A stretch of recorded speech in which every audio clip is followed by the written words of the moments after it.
All right, guys, we're talking about France now. They're going to go through their own civil wars. The Catholics in France are trying to squash the Huguenots. Those are the Calvinists. And let's get into this. As you can see here, it's one of the major events of the French civil wars, wars of religion. It's St. Bartholomew's Day massacre. And so, as you can tell, it's not looking very good. Let's go into some background of how the Reformation has impacted France up to this point. So Calvinism is going to spread, coming from Switzerland, right? Calvin was from France, and so from 1555 to 1562, tensions between Calvinists are going to erupt in 62. The first church in Paris was established. Calvinist church was established in 1555. The way that Calvinism was spread in France was through mass printing. So the printing press would be putting out a lot of pamphlets and placards and stuff where it's like anti-Catholic type of propaganda, messages, information, and a lot of the Calvinist leaders that are in France were trained in Geneva, Switzerland, and so they went there to get trained. They came back, and now they're open air preaching and trying to bring some change. Over time, you're going to start seeing a lot of signs that Protestants are putting up that are anti-Catholic, and they're going to begin to get persecuted, right? The Protestants. Okay, so most of the Calvinists are going to be part of southern France, and there's just certain regions, as you kind of see, kind of here, like of France, where there's pockets of Calvinists. Okay, Calvinism like kind of crept in because France was not very strong in government, right? Their monarch was rather weak, and so it was hard to control. Okay, most Calvinists we understand are a certain demographic, right? They're mostly urban, living in cities, and also of the nobility. And so because the Protestant Reformation brought the value that there's an emphasis on you need to read the Bible, right? Most Calvinists are actually literate, right? And they are educated in that sense, and that's usually because they live in the city, and they're probably of a certain higher ranking where, you have a lot of city officials, shopkeepers, small merchants. Okay, the urban population in France is only 10%. I think the stat is about like 50% of nobles, though, were Calvinists. Okay, so that's kind of a good amount of nobles. This is really important, okay, because by giving them a distinct religion, right, by believing in Calvinism, right, they're trying to establish themselves with some political authority to challenge, right, to challenge kind of like their positions in society. So one word I'll be using a lot is Huguenots, right? That's French, or Huguenots in English, same thing. I just how you pronounce it. They're going to start rising up. They are French Calvinists, and they're going to be under watch very early because when Luther's writings started to appear, they're like, oh, we don't want this. We are a Catholic country. Get out of here, okay? And so one major decree was the Edict of Fontainebleau. This was where a lot of Protestants are going to be now subject to the Roman Inquisition. Okay, we talked about that during the Protestant Reformation, right? And so France is going to enforce that. Okay, one key person in the French Wars of Religion is going to be Catherine de Medici. She is related to the Medici family. She is wife to Henry II. Henry II is son of Francis I. Okay, so you remember Francis I, Charles V, Henry VIII, kind of this three-way rock, paper, scissors rivalry. She's married to the son of Francis I. So if you remember, Francis lost, right? And so she's married. She's going to be ruling, right? So she's queen for a period of time, but once her husband dies, she's still going to be ruling because even though her son becomes king, she is what we call a regent ruler, right? So she's taking place of an absent monarch. So whenever the monarch isn't of age and stuff, you have someone that is called the regent, and then they're in kind of in control, calling the shots, even though they're not officially the monarch themselves. One thing to know about her political philosophy is that she's Machiavellian, right? She believes that the end justifies all means, and so even her dad was the patron to Machiavelli.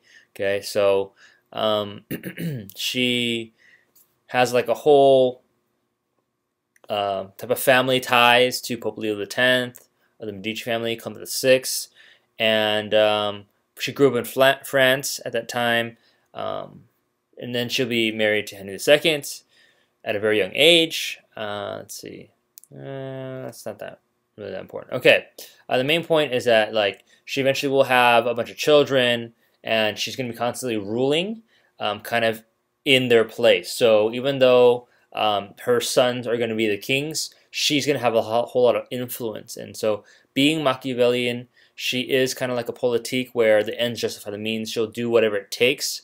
She'll be very scheming, right? She'll be kind of like, to be wise as a fox, right? Cunning as a fox.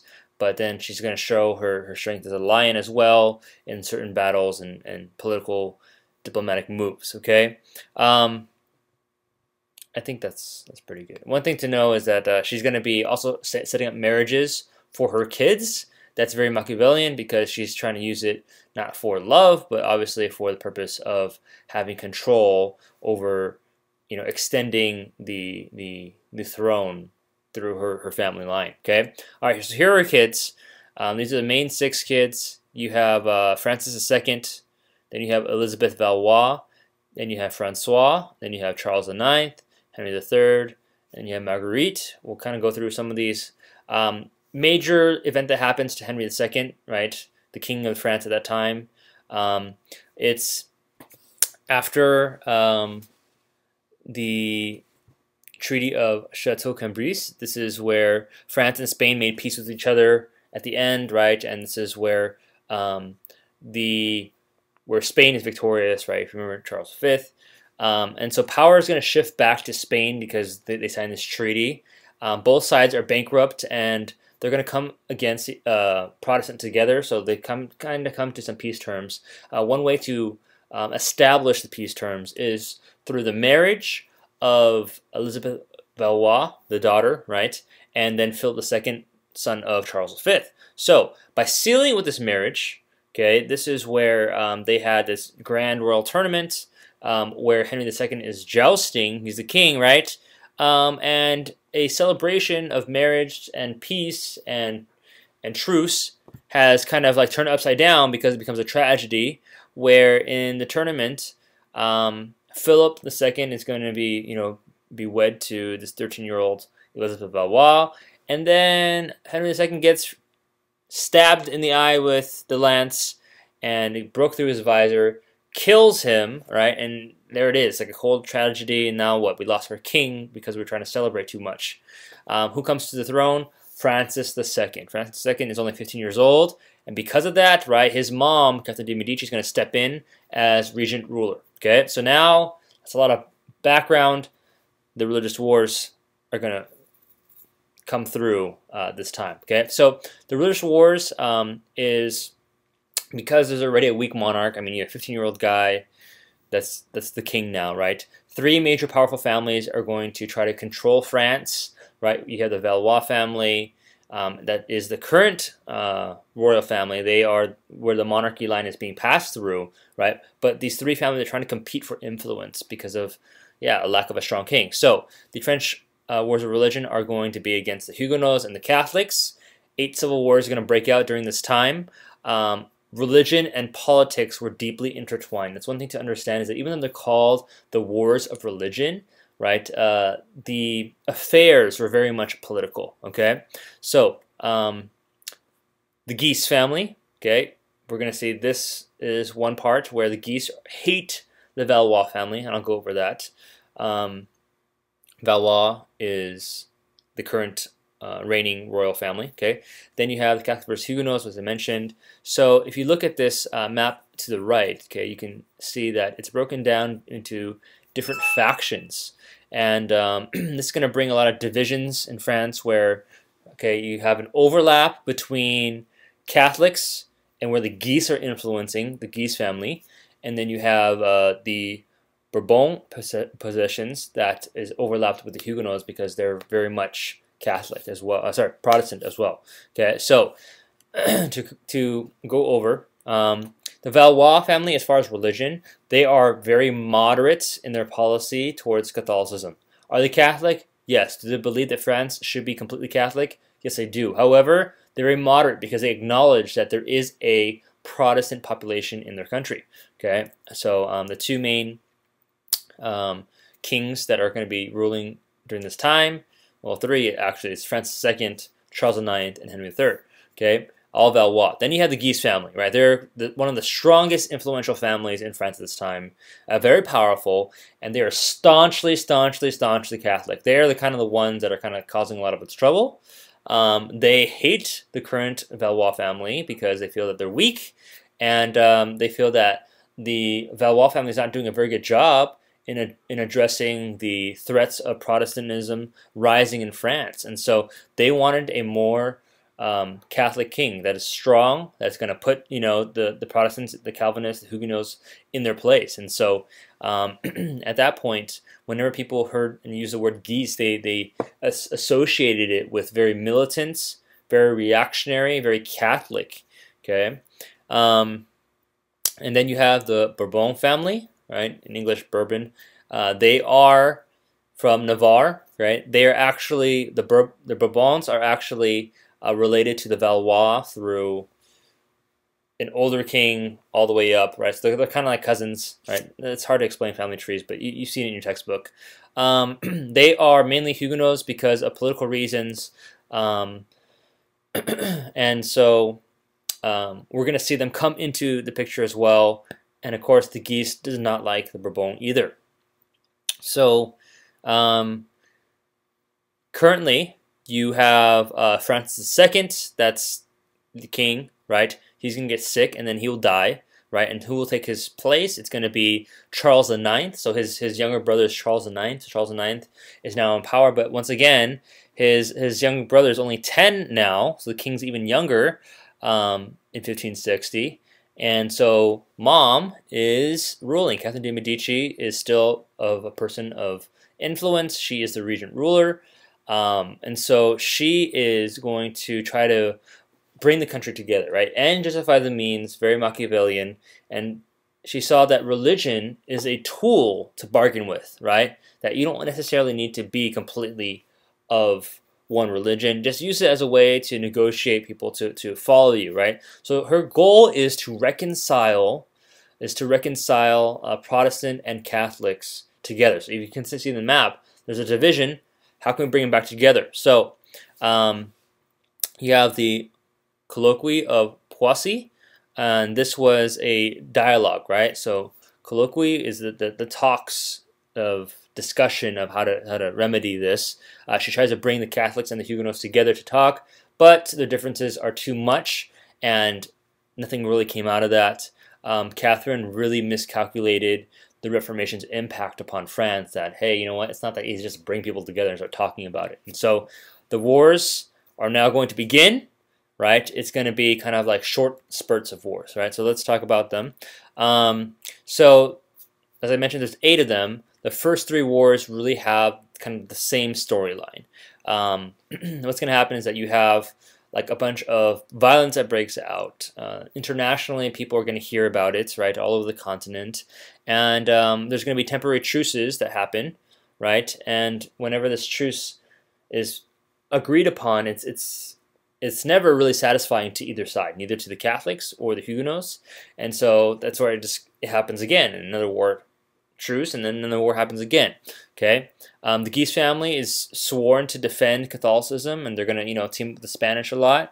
And the first war is going to break out because of this event called the Massacre of Vassy, where 30 unarmed Protestants are killed, and then war is going to break out from there. Catholic troops, Catholic people of the Guise influence are going to attack them. So the first 3 wars, basically the Huguenots versus the Crown, or the Crown versus the Huguenots, back and forth. They're attacking them, and retaliation all the time. Okay, Huguenots are going to be in the city areas, as we talked about with the urban population, right? And so they're going to call upon German princes, a lot of Protestant backup. So Elizabeth, we talked about this. Elizabeth Tudor was the monarch, the Protestant monarch. So they called upon her at that time as well. Catholics are going to appeal to Philip II, who's the Catholic Crusader of Spain, okay, for help as well. Okay, all right. So the Guise family is going to ally Spain because they both have that Catholic underlying point. Catherine de' Medici is kind of like, all right, we got France is a mess, right? You have the Huguenots that are trying to defend themselves, then you have the Catholics that are trying to like oppress them, right? And the Guise are kind of ruining my country. What do I do, right? She wants a Catholic France, right? But not a Guise-dominated monarchy that's constantly trying to like work their way towards threatening her family, right? So she figures out, well, we got to do something about this. She feels maybe if I just negotiate with the Huguenots, they'll stop, and then we'll work together to stop the Guise as well. Okay, so she said, you know what, let's arrange a marriage, right? My youngest daughter, Marguerite, to Henry of Navarre. And at that point, Marguerite of Valois, she's upset. She's mad because she is actually in love with the Guise guy, and now she's getting married to a Huguenot guy. Henry of Navarre is like, Mom, I hate you, right? And so this wedding the intention was to kind of bring things together where you overcome religious differences by uniting two prominent families of different religious backgrounds, right? And so at that point, Henry of Navarre is also, of the Bourbon family, and so if he was to marry in, he technically would be still under Catherine's influence because he would be the next king if Charles and Henry III, her other son, did not have any heirs, which they didn't. Okay, so as I mentioned, a major event is St. Bartholomew's Day Massacre. This happens in 1572. Essentially, the wedding is set up, okay, and the date of the wedding was August 17th. After the marriage happens, okay, I think it's like within that week, you have a prearranged kind of overthrow, massacre planned, killing people. The Huguenots were not, okay, the Huguenots are invited to Paris for this grand wedding, but they are explicitly told, do not bring a sword, you cannot be armed to this, and so they kind of come in kind of like sheep led to the slaughter, right? Like they're like, all right, like we're not supposed to be that, like violence, so we cannot protect ourselves, we're just going to go on good faith, right? At that point, Catholics are like, man, they're coming unarmed, thousands of them, we're ready, we're going to take them down, okay? So August 24th, you kind of have this this time where the strike happens, right? All the Huguenot leaders are still in Paris at that time. They're celebrating, right? First attack, first night, in the middle of the night, 2 a.m. 3,000 Huguenots were massacred, and then it carries on for the next few days. Over the 3 days, you have 20,000 Huguenot leaders that are killed, right? They're trying to celebrate this wedding, right? Marguerite and Henry, and then all of a sudden, man, this looks terrible. It even looks like a setup by Catherine de' Medici that she's like, oh, come on in, we're gonna celebrate uniting, France together, and then boom, it's like a total, conspiracy situation, right? So it was actually it was coordinated by the Guise family. And at that point, it really escalates the violence in the 1500s, okay? All right, so certain individuals are able to escape. Henry of Navarre, the groom, right, is actually able to save his life because he was able to convert to Catholicism kind of like on spot, and he was held prisoner. Eventually, as he shows his true conversion, right, where he's not really converted, he is able to escape right? And he says, "Oh, I'm not actually Catholic anymore. I'm still Huguenot, right? I'm still a Calvinist, right?" And so the impact really of St. Bartholomew's Day massacre is that Protestants will never forget this, right? This was kind of like, we trusted you and we got backstabbed. Like, we just hate Catholics from now on forever, right? And you have the Pope. He sees something like this happen. Philip, super Catholic, he sees something like this happen, and they're actually celebrating at killing, right, tens of thousands of Calvinists, because they say, oh, they're heretical anyways. They deserve, judgment, and they deserve, right, to be killed. So the lasting impact is that certain Huguenots are now threatened with their lives, and they feel like, oh man, I don't want to end up like that, right? And so they actually are going to convert back to Catholicism. You have a good percentage of that, right? Others are saying, you know what, I'm done, right? I'm actually going to forever hate Catholics for what they are doing. And so you kind of have like two sets that kind of branch off from that, okay? All right, so Charles IX is going to die, and then you have the youngest, last Valois boy, son, is going to be crowned, and that's Henry III, okay? At this point, she says, you know what, if I want my country to stay under my power, I need to make sure that we have the right people that's going to protect us, right? So then she says, you know what, we're going to be establishing this group called the Catholic League, right? This is those that are in support of having Catholicism remain. So if you can imagine Catherine, right, she's pull another Machiavellian move, very, very cunning, and saying, all right, well, the Protestants obviously don't trust me anymore, cannot get the support, swing it back over, let's work with the Guise family, right? I don't like them, but at this point, like, Protestants will never trust me again. So what can we do, right? So the Catholic League, their purpose was to defend Catholicism, eliminate heresy. So she's going to ally with the Guise for a period of time, since she has no heirs, right? So they have the Catholic League, the Guise are a part of that, and so obviously the Protestants are recognizing this new Catholic League group, and they're just furious. Okay, son Henry III is now king, right? Young man, he's actually very different.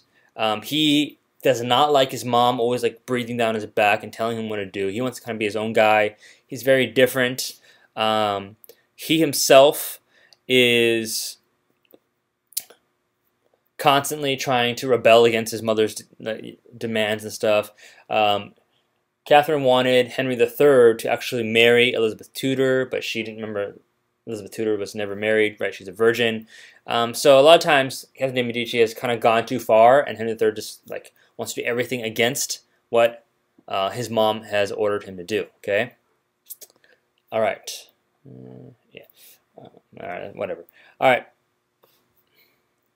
Okay, so the main thing you have to understand is that you have the War of the Three Henrys, and yeah, I know they're all named Henry. It's weird, and they're all together fighting at the same time, but it is what it is. Okay, so factually, this happens, and it's the most important war, the last war of the French Civil Wars. Okay, Henry Navarre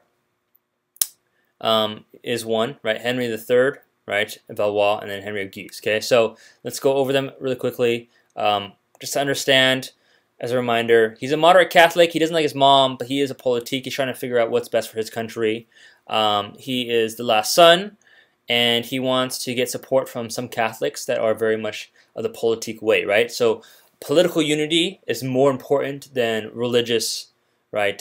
Religious standards. And so he was childless. He feels that the Catholic League is threatening his authority, right? And at that point, he says, you know what? I want to work with the Huguenots. I want to work with Henry of Navarre, and we're going to build an alliance, right? So now it's kind of like these alliances are breaking off.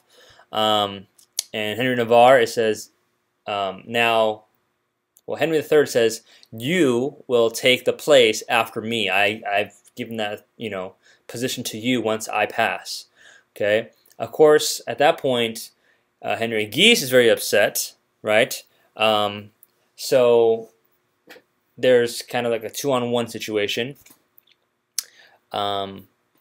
there was a plan at this point where Henry of Guise was invited, okay, to the king's palace, and so on Christmas Eve of 1588, Henry of Guise was assassinated by the bodyguards of Henry III in Paris. Okay, so they're kind of happy. Guise guy's done, right? At least one of the Henrys, right? At that point, Henry III, I mentioned the Allies thing. Henry III is going to be killed himself in July 1589 by a Catholic extremist, right? So he's a Franciscan extremist. He's a monk, right, or friar, sorry. And he basically feels that Henry III, his king, right, was a traitor to the Catholic faith for getting into an alliance with Henry of Navarre. From that point, right, now the last Valois king is killed, and now you have the shift from the Valois family going to the Bourbon family. Okay, and so here's an image of Henry of Guise being killed, the leader of the Catholic League at this time, and yeah, the bodyguards of Henry III are standing over him, and that's that. Okay, so now a new dynasty has been ushered in. Henry IV is going to be fighting the Catholic League for some years, right? Eventually, Henry is going to convert to Catholicism, right, in 1593. He says, you know what, as a politique, yes, political unity is more important. He is Henry IV, he is the king, and he finally says, you know what, I will convert to Catholicism, and then he will be crowned king. And his justification is that people are not going to accept me if I'm a Protestant, even though that's my belief, right?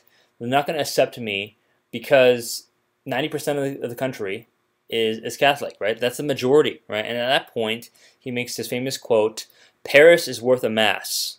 Okay, it's worth it to just be Catholic and to accept it because the country is more important than just my religious beliefs, right? So that's a very politique move. You did understand that. Very famous quote, okay? All right, so he's going to renounce his Protestant faith. Protestantism is not popular enough, and at that point, he begins to make peace with the Pope. He says, hey, Pope, even I will promise you that I will raise my son, and he'll be Catholic, okay?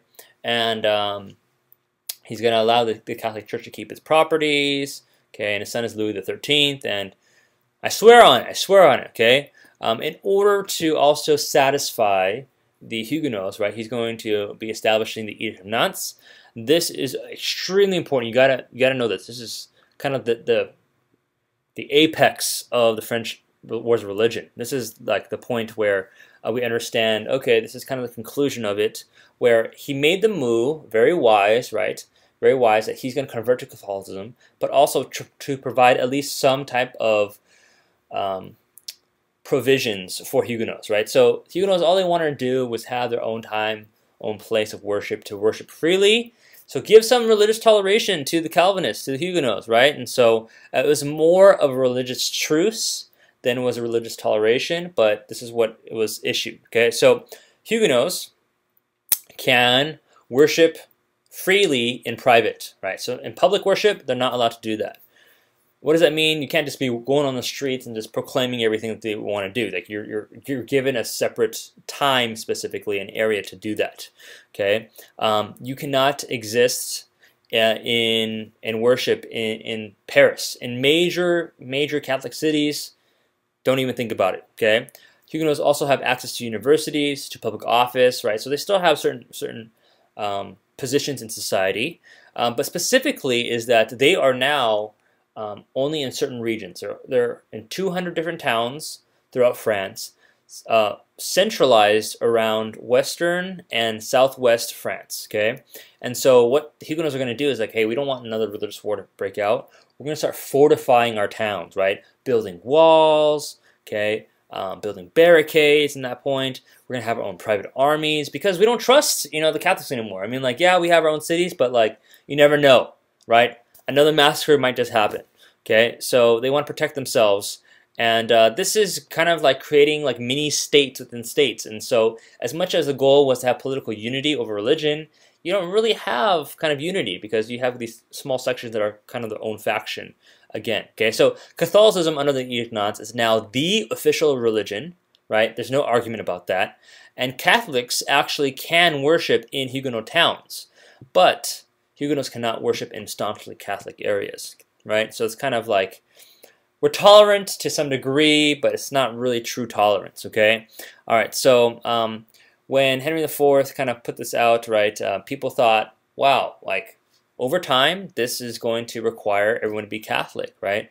And in the end, it's really just a truce. The Huguenots were given some more protection, but they still are the religious minority, okay? All right, so later on when we get to Enlightenment, we're going to talk about this guy named Voltaire. You've heard about him before. He's going to be part of, you know, the French Wars of Religion, and he's going to see it all, and that's what's going to like be the driving factor of leading him to say, you know what, I'm for freedom of religion, but I'm anti-organized religion because look what you guys do, right? When you organize it, right, you guys just are so violent, and it's just getting out of hand, okay? So as King Henry IV, people felt that he was France's best king. He brought peace, and he really cared about being a good king, and that's why kind of the French supported him, because he made moves that really was for the benefit for all, for the most part. He was also known to provide a lot of economic recovery. He introduces mercantilism. He's going to have more trading ports. He's going to have the French West Indies. Okay, and his policies were really to strengthen the financial aspect of France because they were doing poorly, bring up the agriculture, improve the commerce of France. Okay, as far as taxes on peasants, he's going to reduce the taxes for peasants, and so if you're a peasant, then like everyone loves paying less tax. He's going to use existing tax money to build things for the country, not just spend it on himself. He's going to build public work projects like bridges, roads, and hospitals, things that are actually improving society around him, or sorry, around the country, not for his own personal needs. Okay, he's going to also introduce the Paulette tax. This is to increase revenue, where if you wanted to, if a noble wanted to buy a position in office, that would be where you could take that tax money and use that towards your country. Okay, sadly, he will be assassinated in 1610 by another fanatic, and it just constantly just a cycle of this. And one thing to take away is that Henry IV, okay, he's grandfather to Louis XIV. He is going to lay the foundation for the French monarchs. Right, French monarchs are always known to be these complete absolute monarchs. At this point, he is not yet, right? But come Louis XIV, he is an absolute monarch.